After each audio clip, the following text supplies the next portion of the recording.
You know, I'm going to be honest with you chaps. The last couple of weeks in politics has been rather uneventful and kind of boring. The Democrats are doing the things they could never get away with before the election without attracting heat. Not that it matters now, of course, given that the Republicans cleaned house and all. But it's just kind of business as usual now. Trump is assembling his team, meanwhile the left is going apeshit because they're all feminine and rather stupid. That's about the only thing that's mildly amusing right now, watching which strategy the grifters are trying to employ in the face of an embarrassing annihilation. Before I go any further, I should elaborate on the definition of grifter. You'll find two types. One, those that peddle bollocks they don't believe in for a paycheck. And two, those that peddle what they do believe in for a paycheck, but what they believe in is complete bollocks. That's essentially the two. So not all grifters are leftists, but all leftists are grifters. By definition, they have to be. So you've got some of the grifters who've never had a lick of sense to begin with, doubling down on their bullshit because they think they're right. And because they're crazy. God bless them, self-righteous psychopaths. People like Pac-Man, Kalinske, Cedar, I think even Hartman might be on that list. Man, that's a name that hasn't crossed my desk in years. I remember him seeing pop off during the Red Sniffles season, and man, he went completely off a cliff. Like, how many of you guys were left leaning around 2015-ish? You ever look back at those people you watch and think, man, I dodged a bullet, these people are insane. I wonder if we look back at them now, would we think they've changed, or would we see them as always insane? We were just more ideologically aligned at the time. Because I don't think they actually changed. They were always that way, but they shape with the environment. They're company men who always will toe that ideological line, no matter how stupid it gets. They don't actually have a coherent worldview. They know nothing about human psychology or how civilization works at all. For all intents and purposes, they're basically cheerleaders, really. Hence the amusement watching these idiots double down as if they weren't thoroughly rejected. How they can keep going is frankly bewildering to me, but anyway. Kobe's apparently a hell of a drug, especially when it's cut with delusion. One of those people that's attempting to shift his image, yeah, and by that I mean trying to save his own neck, is Cenk the Butterball Uygur of the Young Turks. Now, Cenk himself is very politician-like, in the sense that he has no principles, he has no morals, and will act like a completely different person depending on who's in front of him. So he's been making the rounds lately, especially on Piers Morgan's Uncensored, or as someone said the show should be called, Piers Morgan's Unhinged. Pretty fitting name, actually, especially considering some of the people featured on there. Scrum said a while ago on a stream that Americans watch the news like a TV show, and when Piers brings on these cast of plebs, my word, the level of intellectual depth and etiquette from them is frankly embarrassing. I've seen more grace from wild primates back home. That's not hyperbole, by the way. Ask any of the South Africans in the comment section, if you drive through the mountains in the Western Cape, you will legit see signs that say, beware of baboons. You would think then, with a show called Uncensored, they might try to discuss something on the edges of thought-provoking, but no. Evidently the reason it's called Uncensored is because no mainstream network would put up with such appalling lack of etiquette. People talking over each other constantly, can't stay on topic half the time. It's like a dysfunctional circus sideshow. It's like he's trying to be an upper-class version of Jerry Springer, and Piers is playing the Tard Wrangler. At least for the left-wingers, anyway. The right-leaning people seem to have a grasp on this basic thing called manners. I saw someone joke and say they've seen Cenk more often than their own family. I thought that was pretty good. And in keeping in tune with the unhinged theme, on a recent episode, he went off on Dave Rubin of all people, calling him a fraud and someone who changed his positions due to money. Methinks you doth protest too much, Cenk, considering you took $20 million from one of Jeffrey Katzenberg's companies in 2017, and Katzenberg was the co-chair of Biden's re-election campaign. To say he's rather closely aligned with the Democratic Party would be quite the understatement then. I'm not going to lie, though. I did enjoy listening to Piers read out one of Laura Loomer's tweets to Cenk, where she said he is the radical left, a con artist, and an opportunistic grifter who called Trump supporters fascists and Nazis for the last 9 years or so, and now he's trying to pivot to poison MAGA with his subhuman political takes and nonsensical toxic waste that spews out of his mouth. Tell us how you really feel, Laura. She's not wrong, though, give credit where it's due. But Cenk, of course, didn't bother to address any of that and went right back to attacking Dave. Now keep in mind, Dave Rubin used to work for the Young Turks many a while ago, and Cenk is still clearly arsed over that like a jilted ex.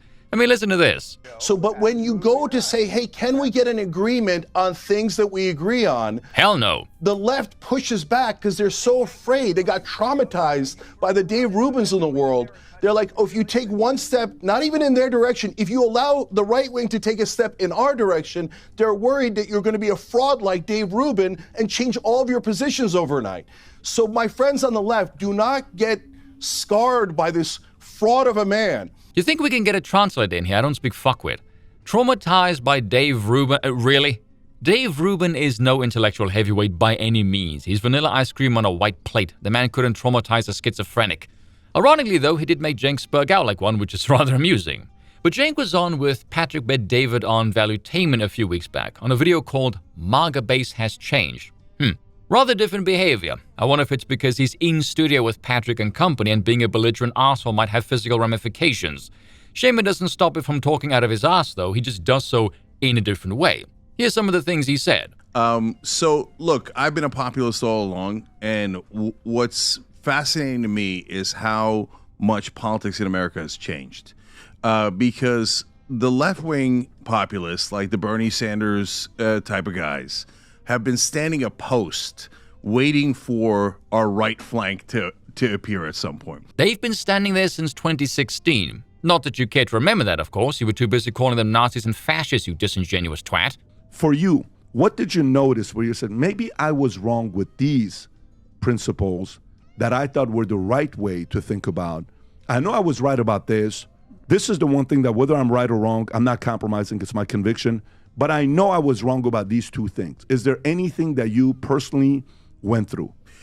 Yeah, there's a tiny on policy, but more on how to react to the right wing, which is a really, I think, interesting conversation. Tiny on policy, mainly how to react to the right wing. Well done, you just proved Laura Loomer correct. Your main concern then is the approach. It's your sales pitch. You haven't changed a damn thing. You're trying to rebrand, but the product hasn't changed at all. Before, when I battled the right wing, it was a wall, right? I was just like, nobody's listening to one another. They're just doing talking points. I hated it. And then MAGA looked like they were 100%. I'll be honest. I mean, in 2020, I was super pissed. And I said, look, I don't want to talk to Trump supporters. All I hear is the same thing. Trump, Trump, Trump, Trump, Trump. And they never waver. So what I'm saying to the left now is, no, I'm seeing something new and different here. The MAGA base has changed. No, they haven't. It's the exact same thing. Okay. That doesn't mean they don't like Trump. It doesn't mean that they're not right wing. But there is a significant portion of the MAGA base now that is, in my opinion, right wing populists who are actually anti-establishment, actually anti-corruption, actually anti-war. You're talking about the man who whooped the Obamas, the Clintons, the Bushes, the Cheneys, and the McCains. You probably don't remember this, Cenk, because all you do is lie and bullshit for a living, but I distinctly remember Trump humiliating Jeb Bush on 9/11 and the Iraq War and the wasteful spending during the debates.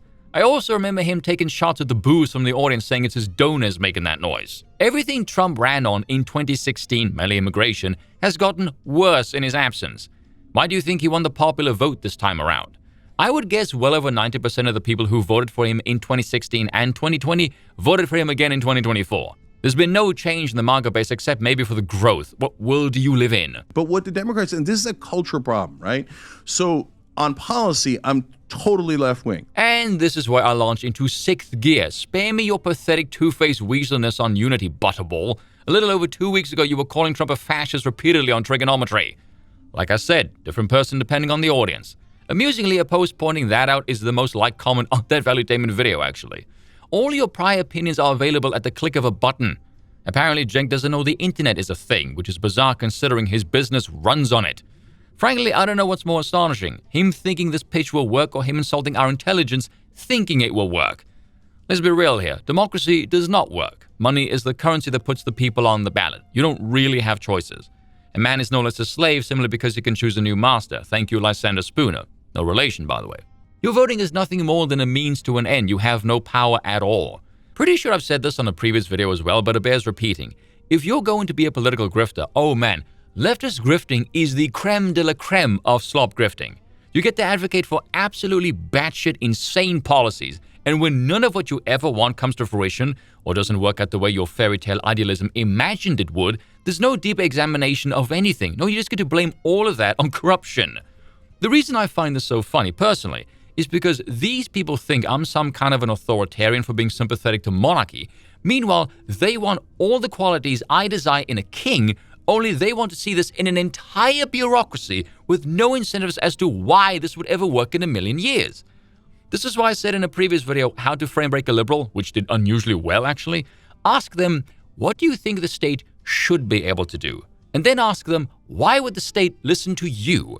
And then you will quickly realize all they have is wish list politics and believe the politicians will, for some reason, operate on the morality of their constituents. Why? Because they should. And that's all. If you believe this, you're an idiot. Gels rather nicely with one of my favorite Yarvin quotes, the archenemy of leftism is reality. To be on the left in any capacity requires you to ignore some aspect of human psychology. This is why the further left you go, the more mental illness you will find. It is a prerequisite of leftism to have the mind of a child. Or a woman. Basically the same thing. And when it comes to leftism, there tends to be a typical reaction based on a few variables, primarily age. If you're young, you don't know much about politics, you could be somewhat forgiven for finding the allure of leftism appealing. However, once you start getting up there in years, that leeway starts to deteriorate rather rapidly. If you're over the age of 30 and you're still a progressive, you have cognitive impairment. If you're over the age of 30 and you make money peddling that bollocks, you're a psychopath. Very much the saying, if you're young and not a socialist, you have no heart. If you're old and a socialist, you have no head. So congratulations to Bernie for being the longest reigning senator without one. But let's get back to Cenk for a moment, because he does something that personally drives me up a bloody wall when it comes to modern-day political discourse.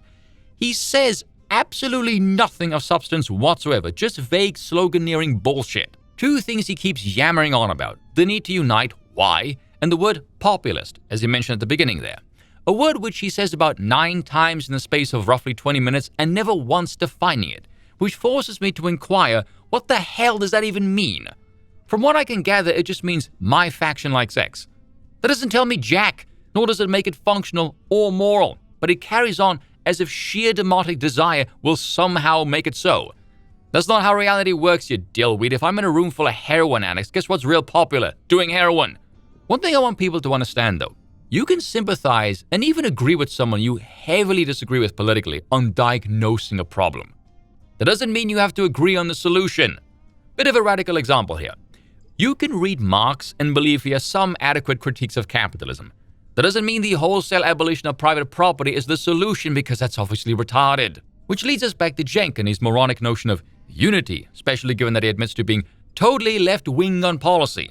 Now, I'm obviously not a Republican, but let's say for this scenario I am. That BS of the enemy of my enemy is my friend does not work here, you wanker. Just because I despise the current establishment does not mean I favor what you wish to build either. I'm not left-wing on policy at all. I despise your policies. There's a massive difference between the left and right-wing populist. One side knows the state is far too large and does far too much useless bollocks, spending a crapload of unnecessary money. The other wants to grow it even further because it thinks the state isn't doing enough. I wish to destroy the entire apparatus. You wish to weaponize and even grow the state for your own ends. We are polar opposites. Beating the establishment also means you never get so much as a whiff of power either, because you're worse. And given that my side just took total control without listening to you or employing any of your damn policies, you have nothing to offer us. You are completely and utterly irrelevant. How the hell do you spend the better part of 8 years chastising, lying about, and insulting the opposition? Hundreds of hours of footage is available for anyone to see of you doing this. Then after your side gets thoroughly destroyed, you have the gall, nay, the audacity, to saunter up to the victors and suggest they now need to unite with you. Are you out of your mind? By all rights, I should laugh at you and tell you to piss off. Cheers for watching once again. I apologize for nothing.